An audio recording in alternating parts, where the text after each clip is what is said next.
I had articles that looked at elite soccer players, sub-elite soccer players, professional, amateur, high level, and recreational soccer players. So as you can see here, the JBI scores range from about 8 to 11, which indicate a moderate to high methodology across these studies. The levels of evidence kind of varied, as you can see, with the lowest level of evidence being that 4 and the highest level of evidence being a 2.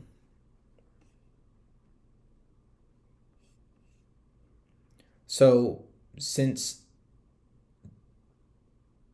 or excuse me, the articles that received a rating of 4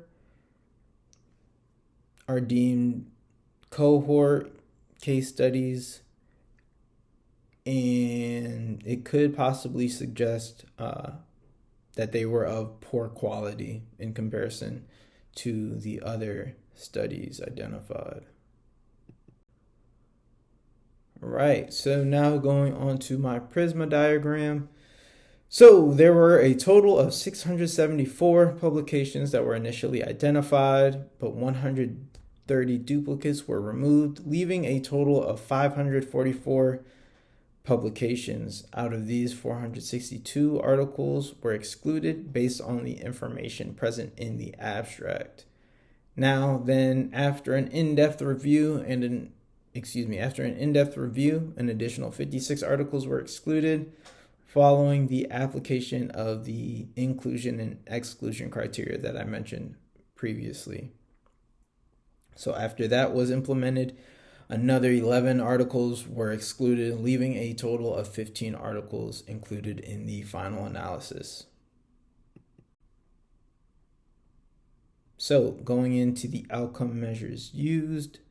So I made sure that each article that I identified had a HIP outcome measure. The modified HIP Harrison score and the HIP outcome score sport-specific subscale were the most commonly used tools. This honestly reflects their importance, in assessing HIP function in sport-specific outcomes in the athletic populations, and in this case being soccer.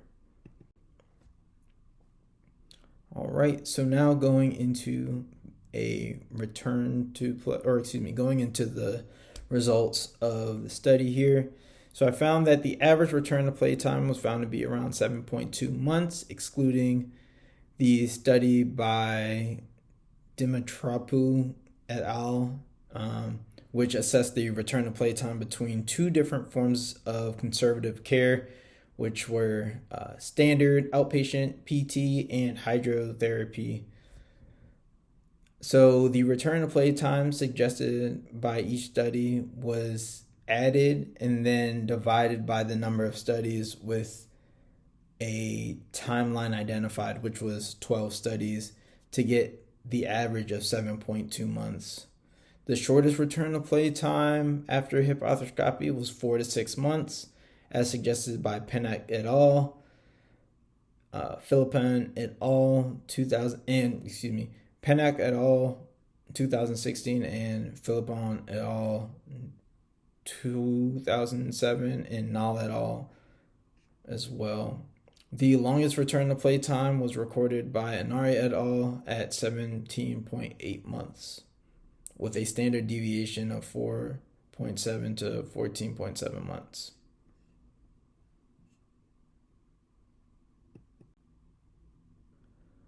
Okay, now going into the return to play criteria. So I utilized a criteria developed by Zaman et al., which involved researchers determining that if a study includes a return to play criteria, it should consist of the following elements: a timeline for return to play, a conditional criteria, a measurement for this conditional criteria, and a rehabilitation protocol. The researchers then created a scoring system ranging from 0 to 4, assigning a point to each respective category if they were present in the reviewed article. If an article met all requirements and scored a 4, it indicated that the study included a well-defined return to play criteria. Studies with scores of 3, 2, or 1 indicate poor return to play criteria. Now, out of the 15 articles reviewed, 3 were rated as a 4, indicating a well-defined return to play criteria, and 11 articles included a return to play time, and 8 articles outline conditional criteria for athletes to return to their pre-injury sport. However, only 6 studies mentioned a specific measurement for these conditional criteria, be it based on strength or performance of a functional test. Now, additionally, 12 studies mentioned a rehabilitation protocol, although not every study had one attached. All right, so now going into the discussion here. So the return to play time for soccer players with FAI displays significant variation across different studies. This is plausible due to patient characteristics such as the severity of impingement, symptom duration, and treatment protocols included. Based on the information here, the mean return to play time is a total of 7.2 months with a wide range from 3.23 months to 17.8 months. Some notable findings here during my research. The longest return to play time was suggested by Anari et al. 2023, reporting the longest return to play time again as 17.8 months with a considerable standard deviation of 14.7 months. The shortest return to play time was suggested by Philippon et al. In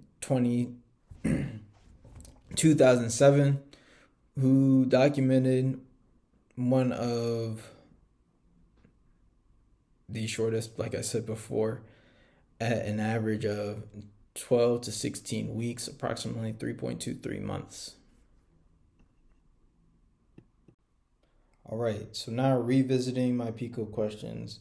So the first one being, what is the difference in return to play time for soccer players with FAI who have undergone hip arthroscopy combined with physical therapy versus those who have received hip arthroscopy without physical therapy?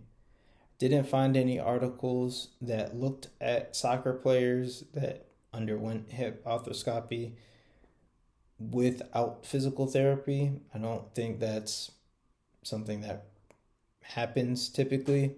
So the answer to that question would be the 7.2 months identified in this study. My second question is, what is the difference in return to play time for soccer players with FAI who have undergone hip arthroscopy versus those who have only received conservative treatment?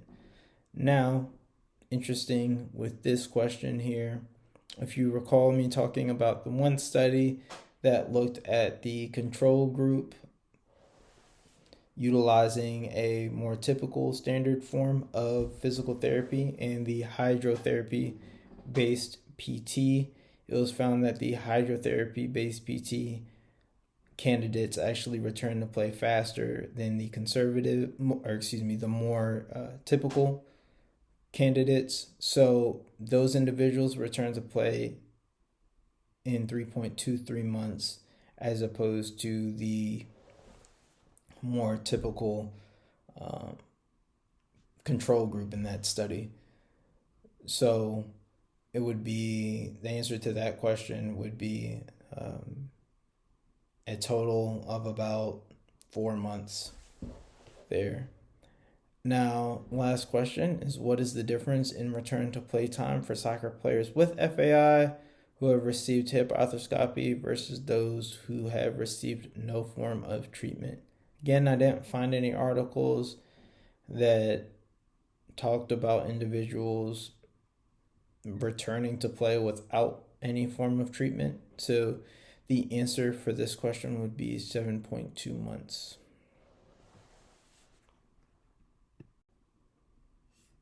All right, so some clinical implications here. So this study was very beneficial for clinicians who have a patient that has undergone hip arthroscopy and wants to return to a dynamic sport such as soccer. The results of this study provided a quantifiable timeline based on several studies to properly educate the patient if need be. Clinicians are often asked, how long will it take for me to get back on the field? This systematic review aims to provide an evidence-based answer to that question. This study adds to the very limited number of studies specifying soccer players who have returned to play after hip arthroscopy due to FAI. All right, so some limitations of the study. Again, there's still a dearth of information in regards to the topic at hand. More research needs to be done and would definitely be beneficial for high level and professional sports teams. And there is not a universal standardized protocol used amongst the studies reviewed. And here are my references. My name is Brandon Beatty again, student physical therapist from Howard University, and I thank you for your time.